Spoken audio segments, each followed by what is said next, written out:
নিখোঁজ ভ্যান চালক শ্রী রতন কুমার বিশ্বাসের অপেক্ষায় পরিবার। বিস্তারিত প্রতিবেদনে। ফরিদপুর জেলার মধুখালী উপজেলার পূর্ব আরপাড়া গ্রামের শ্রী রতন কুমার বিশ্বাস বয়স ৩৮ বছর নিখোঁজ হয়েছেন।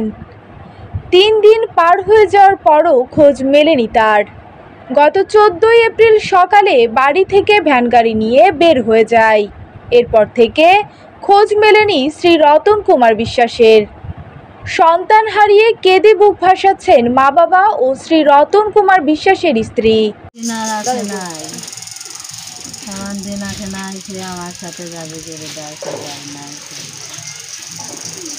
জীবিত ফিরে পেতে অপেক্ষার প্রহর গুনছেন পরিবার ও স্বজনরা। রতন কুমার বিশ্বাসের পরনে ছিল টি শার্ট ও জিন্স প্যান্ট। তার উচ্চতা ৫ ফুট ১ ইঞ্চি। নিখোঁজ রতন কুমার বিশ্বাস উপজেলার আরপাড়া গ্রামের শ্রী শতদল বিশ্বাসের ছেলে। রতন কুমার আপনার কি হয়? দাদা হয়। দাদা হয়। আপনার দাদা বের হয়েছে কবে বাড়ির থেকে?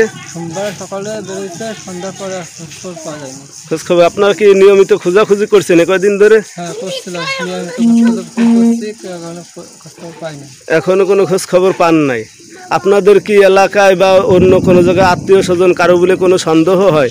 না, আমাদের কারো বলে সন্দেহ হয় না।